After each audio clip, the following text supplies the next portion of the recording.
2015年12月4号，身价100亿的大连实德集团前董事长徐明在监狱服刑的过程中突发心肌梗塞，经抢救无效后离开人世，年仅44岁。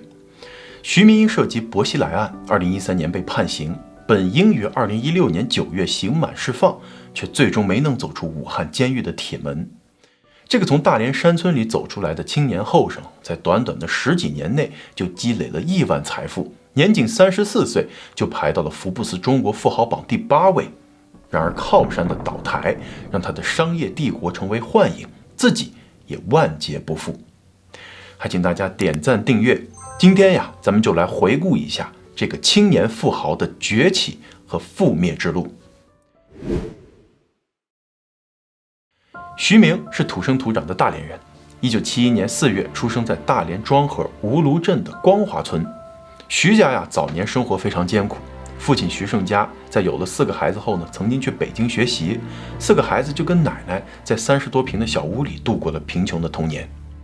等父亲学成归来后，在光华村大队担任村干部，徐家的生活才开始有了起色。在村民的印象中呢，徐明从小就是个机灵鬼，胖乎乎的，特别爱笑，见到人就打招呼。徐明7岁那年父亲从村里调去了镇上的一家水产企业当车间主任，他也借此机会将一家老小从村子里头带了出来。而从村子里来到乡镇上学的徐明一开始不太适应，因为从小这家里几个弟兄就缺乏父母的管教，学习成绩很一般。上了中学的徐明呢，更加肆无忌惮了。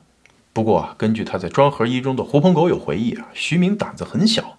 当时在学校里呢，男生不外乎3件事：喝酒、打架、泡妞。那在喝酒和打架上，徐明很怂，自己惹是生非，还要靠哥们儿去摆平。但是在泡妞上，徐明是不遗余力的。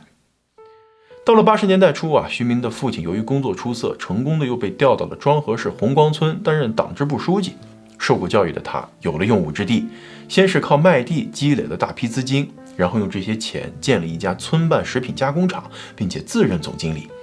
这家工厂呢，后来发展成为红光集团，成为当地的著名企业。徐盛家也因此成为了庄河颇具威望和实力的人物。徐家的生活水平慢慢上来了，但徐明的成绩还是原地踏步。后来呢，徐家干脆就搬到光华村去了。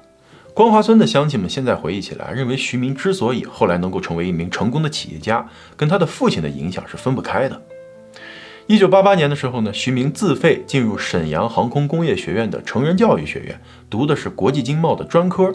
不过他的兴趣点并不在读书，而在校园里头做起了小生意。从沈阳五爱市场批发一些日用小商品，背2包东西坐公交汽车拿到学校里来卖，这价格就能翻个2-3倍。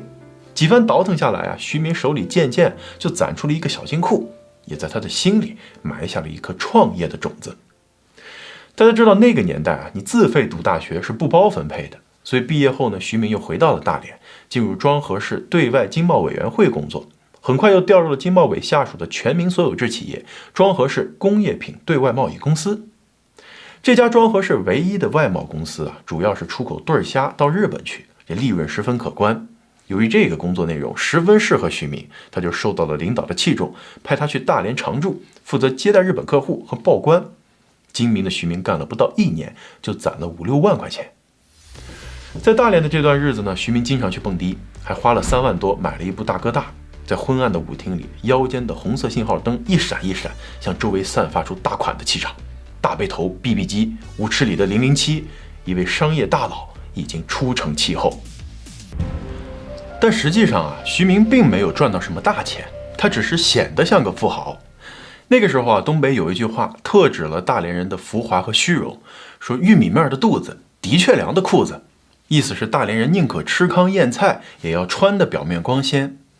的确良呢是一种并不高级的涤纶面料，但是上个世纪70、80年代，在物质匮乏时期的中国是风靡一时。徐明呢很快就辞掉了冷库公司业务员的工作，自己成立了对虾贸易公司。他在大连渤海大酒店里租了一间套房作为办公室。发迹后的徐明曾经对媒体称自己的第1桶金来自对虾的出口生意。但据南方周末记者了解，当时徐明的对虾贸易公司半年内都没做成1单生意，只好灰心丧气的放弃。后来啊，他认识了一位庄河籍的台商，此人在台湾有电路板生意，徐明就跟他一拍即合，租下一间厂房，招了10几个工人做电路板。1年下来呢，他用挣的钱买了自己的第一辆车，这可能才是徐明人生中的真正的第一桶金。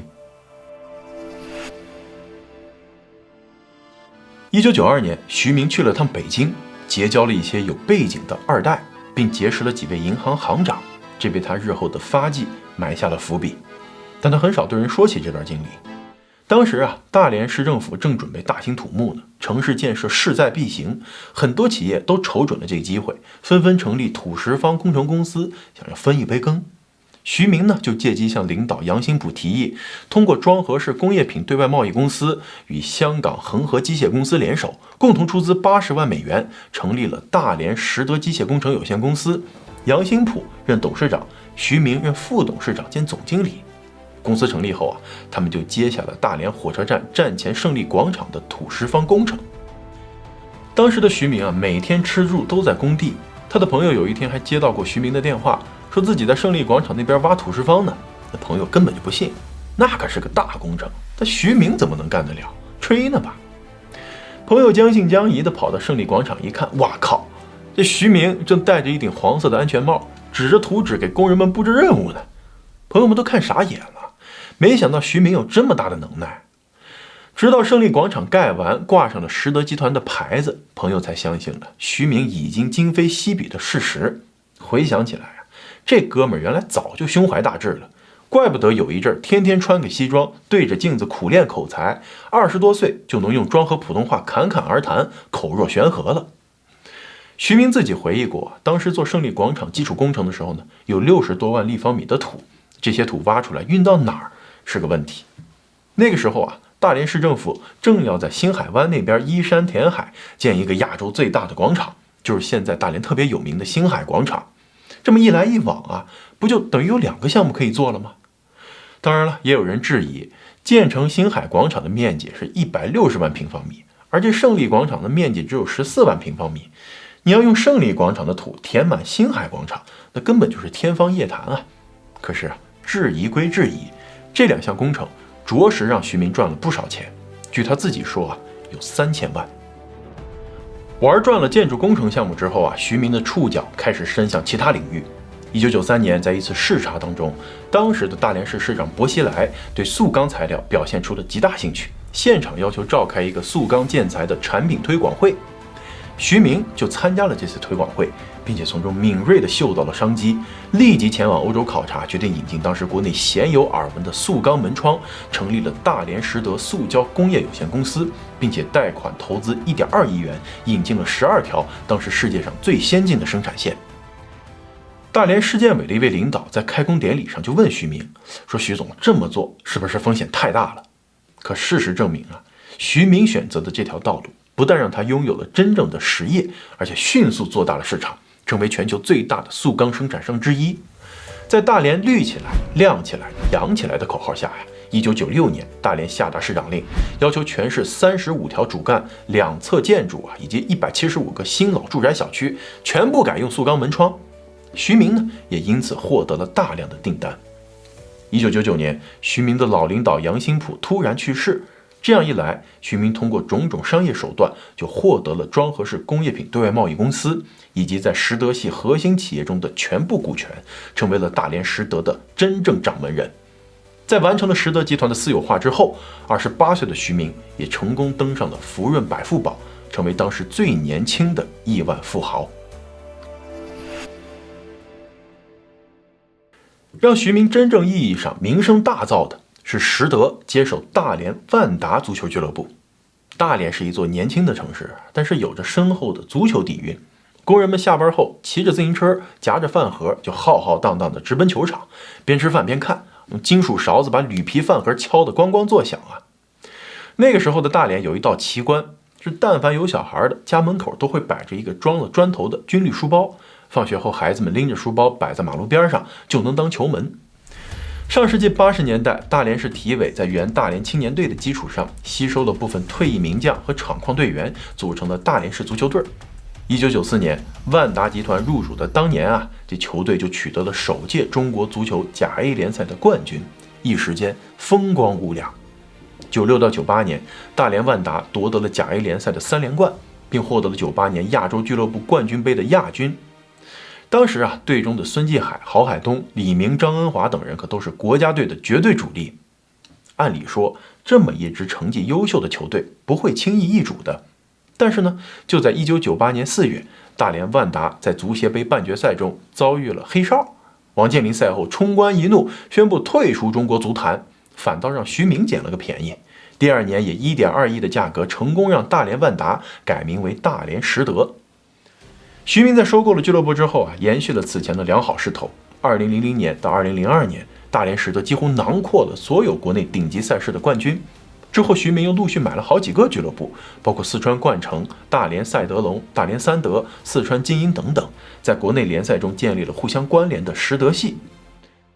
有同学可能就要问了，徐明他既不懂球，也不看球，为什么要进军足球领域呢？其实啊，答案就藏在他过往的经历当中。前面咱们提到过，93年的时候呢，徐明发现薄熙来对塑钢材料感兴趣，于是就投其所好，引进塑钢生产技术，赚了一笔快钱啊。而在这之前，他就和薄熙来搭上了关系。据《华尔街日报》报道啊，92年的时候，一名美籍台商就将徐明介绍给了薄熙来和他的妻子古开来。93年，薄成为大连市市长，试图将大连打造成国际航运、时装和信息技术中心。大连的大型建设项目许多都被徐明承揽，他就顺理成章地成为了薄家的钱袋子。实德也迅速成长为了一个全国性的集团。薄熙来是众所周知的足球市长，主政大连期间呢，他多次表示，足球是大连的一张城市名片，要不遗余力地推动大连足球事业向前发展。说白了，一开始徐明投资足球就是为了博领导欢心。不仅如此啊，搞足球还给实德带来了最便捷、最快速的广告效应。当初人们知道实德这2个字儿，就是从足球开始的。俱乐部第1年就为实德集团省了4000万元的广告支出，带来了7000万元的宣传效应。但是啊，随着后来大连市政府对足球支持力度的减弱，徐明对足球的投入也就大幅减少，大连实德足球俱乐部的成绩也随即一落千丈。以前的主场比赛，经常有市委副书记、副市长赛前来看望球队，徐明就拼命把成绩给搞上去。后来啊，领导不重视了，连体育局长都不去看球了，徐明对足球的热情也就骤然降温。从2006年起，大连实德足球俱乐部开始出现了资金问题。虽然球队的战绩依然不错，但俱乐部的经营状况却不容乐观，球员和俱乐部其他工作人员被降薪、欠薪的情况时有发生。为了省钱啊，徐明还将大连实德的主场搬迁至了距离大连市区40公里的金州体育场。而球队在2006年中超、亚冠、足协杯以及亚洲 A3 联赛中4大皆空，从此开始滑坡。2007年中超联赛，大连实德获得第5名。年底呢，球队大多数主力球员被甩卖，之后球队的实力骤降。10年至12年，由于实德集团的运营问题，俱乐部连续多年保持低成本运作，换帅频繁，成绩堪堪保级，最终于2012年赛季即将结束之时，正式宣布退出中国足坛。进军足球的同时呢，徐明完全没闲着，他在金融领域开始了频繁的操作，投资保险、入股基金和银行，创办金融学院等等。在一连串的质押动作之后，实德系并未沉淀太多的资金，就获得了民资企业难得一见的多种金融牌照，通过各种关系和资源入股金融企业，成功后啊，便将股权质押给银行或者信托进行融资，然后再做下一笔的投资，反复放大资金杠杆，是实德系资本运作的重要手法。徐明身边的人曾经告诉记者啊，徐明喜欢走大路，做什么都要大手笔、大战略。那在中国乃至世界，什么才能称得上是大手笔的买卖呢？石油。徐明的脑海中啊，存在着一个庞大的石油帝国的梦想。早在2000年11月6日，实德集团就与沙特一家公司签署了协议，成立大连实德石化有限公司。2002年年底，实德集团正式向大连市政府提出，可以投资400多亿建设双岛湾大型石化项目。一旦成功啊，实德就能直接控制整个石化产业链源头的原油和下游的乙烯。然而啊，在炼油乙烯这个领域啊，中国还没有私营企业进入过。2004年9月，商务部发布公告，实德集团获得了成品油国际贸易经营权的牌照。当时担任商务部部长的正是薄熙来。借助这层关系，徐明开始谋划一个惊天大计。此时他的愿望已经不再是一个搞建材、玩足球的商人了，他的野心啊是要在大连甚至中国北方与中国石油分庭抗礼。可是大家都知道，中国石油、中国石化和中国化工这三大巨型国企是中国石化领域的三驾马车啊，牢牢地占据着垄断的地位。作为私营企业的实德想要立足其中，需要克服的困难可想而知。在经历了数年的博弈之后，这个项目最终还是没能获得批准。海风吹过，徐明的大石化帝国已经没有可能性了。此番失利对志得意满的徐明打击很大，可惜他当时并没有意识到，即使拥有特殊背景，动用特殊力量，也难以在一些垄断领域打开缺口，反而让他随后的商海生涯中呢，与高官和其家人的交往越来越紧密，也因此啊，为之后山城梦碎埋下了隐患。2007年，薄熙来从商务部调往重庆，担任重庆市委书记。徐明的商业版图也随之扩大到了中国西南。实德系旗下的房地产建设公司在尚未完成工商登记的时候，就拿下了重庆市北碚区同心工业园区的一个上亿的建设项目。重庆市北碚区这个名字您听着熟悉吗？咱们呢刚刚讲的温泉寺被强拆、和尚维权的那个事儿就发生在这儿。而这个时候呢，这北碚区的区长就是雷正富。在重庆啊，实德系旗下的公司接连拿下了多宗地块，其中包括了建造高档别墅住宅的居住用地、商业金融用地、医疗卫生用地等等。徐明也成为重庆东北商人圈势力的代表。在事业正风光的时候，徐明认识了女明星田海蓉。田海蓉呢，比较出圈的角色有李少红版《雷雨》中的四凤和《黑冰》中的蛇蝎美女刘梅。她的商业头脑也不容小觑。1999年刚从上戏毕业，就创办了影视公司，逐渐投资拍摄了多部成功的电视剧。据说啊，徐明对漂亮的田海蓉是一见倾心，苦苦追求，终于打动美人芳心。2006年，两人步入婚姻殿堂。婚后不久啊，田海蓉就为徐明生下了一个女儿。不过那个时候，怀抱着明星妻子的亿万富豪徐明怎么也想不到，短短几年之后，他就会面临牢狱之灾。徐明最后一次公开亮相是在全国瞩目的那场公审上，坐在证人席位上的他甚至让人难以辨认，外形发生了巨大变化，之前体型肥胖的他一下瘦了好几圈，几乎是脱胎换骨。薄熙来案的一审判决显示，从1999年到2006年，薄熙来利用职务便利，接受徐明的请托，为实德收购大连万达足球俱乐部，建设定点直升飞球项目，申报大连双岛湾石化项目，拿到商务部原油、成品油的经营牌照等事宜提供帮助。2001年到2012年，薄熙来通过其妻薄谷开来、其子薄瓜瓜，先后多次收受徐明给予的财物，共计折合人民币2000多万元。薄熙来也在自书材料、亲笔供词中交代啊，他的确从多方面积极支持实德的发展，徐明也是他家的常客。徐明为薄家，尤其是薄瓜瓜在国外留学提供了大量的资助，实质上是一种特殊形式的交易。薄熙来帮他快发展，他则帮助薄熙来带孩子。在媒体铺天盖地的报道当中，徐明的表面是取得了辉煌成就、光鲜亮丽的行业大佬，但是在人们都无法窥探的背后啊，他是游走在灰色地带的泥鳅，狡猾地穿梭在薄家与官场当中。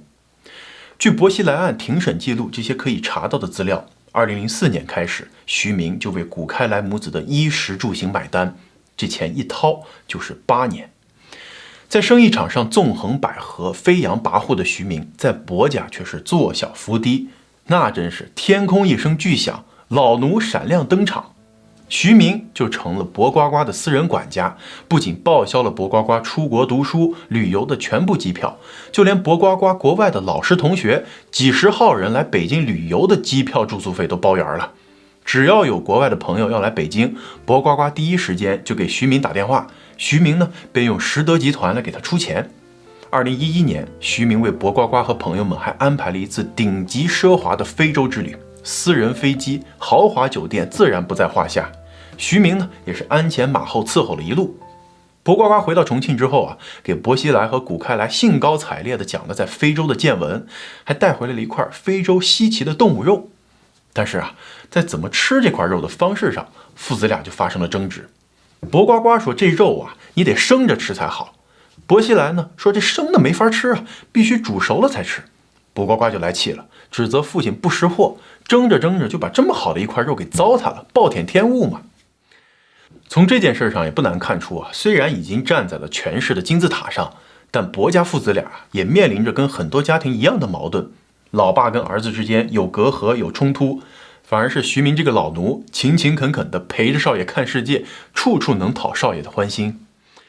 古开来呢，对徐明也是非常满意的。他用徐明给的钱，在法国尼斯买了一套231万欧元的别墅，想着将来留给儿子，让他的宝贝儿子能好好的做学问，不用为了生计奔波而影响前程。对于大多数父母而言，子女就是软肋。徐明拿捏住了薄呱呱，也就牢牢地牵住了薄家这根纽带。他当然可以拉得来项目，跑得来贷款，搞得定审批。逢山有人挖洞，过河有人搭桥。他把自己的利益深深地捆绑在薄家这艘船上，把薄熙来妻儿之事当成经营生意的第一要务。这种畸形的官场缩影，或许就注定了这艘船的航向。靠山出了事儿，生意就必然从飞黄腾达到灰飞烟灭。大概在2000年的时候，薄快来提出，他在法国尼斯买一个经营性物业，大概需要300万美元左右，我提供了323万美元的现金。我相信他们收集的这些证据都是确实存在的，但是这些证据只能证明古开来搞了这么一套房子，并不能证明这套房子和我本人有关系。徐明和薄家的关系还远远不止上面说的这些，他还是古开来和王立军的连线人。2007年年底，时任辽宁锦州市公安局局长的王立军经徐明介绍与古开来相识。当年古开来的身体不适，医生发现他服用的虫草胶囊中混入了汞铅，也就是说有人投毒啊。徐明力荐王立军办理此案，后来揪出了古开来的司机。古开来就觉得这事儿办得不错。过了半年时间呢，王立军就被调到了重庆任公安局副局长，颇受当时重庆市委书记薄熙来的重视啊。徐明本人呢，也曾出资人民币285万为王立军在北京购置了2套住房。后来王立军闹出的动静，想必大家都不陌生。在那次庭审中徐明在回答辩护人提出的问题是说：“我很尊重、敬重薄熙来，我内心深处不只是简单的把他当作朋友、市长和领导。”而在法庭上，薄熙来对徐明的态度却是不屑一顾，甚至非常鄙夷。他说：“我是什么身份？徐明什么身份？他和我没有什么共同语言，不在一个层次。比他有水平和我密切的人，我能数出100个来。言下之意，敬重我，你也配。”或许是有意切割，甩掉这个白手套对双方都有利；或许是他内心真没看上这个依附于他才发迹的草根商人。什么青年才俊、富甲一方，你的成功不都是我的施舍吗？从时间线上看薄熙来被查后的2012年3月，徐明被相关部门控制，2013年获刑入狱。本来获准在2016年9月刑满释放，却在2015年12月4号病死在狱中。针对徐明死亡的细节，徐家人口头转述了官方的通知，说徐明在凌晨上厕所时突发心肌梗塞倒地而亡，因平时运动过度，心脏承受能力出现了问题。徐明之死没有验尸报告，2天后骨灰被亲友运回大连。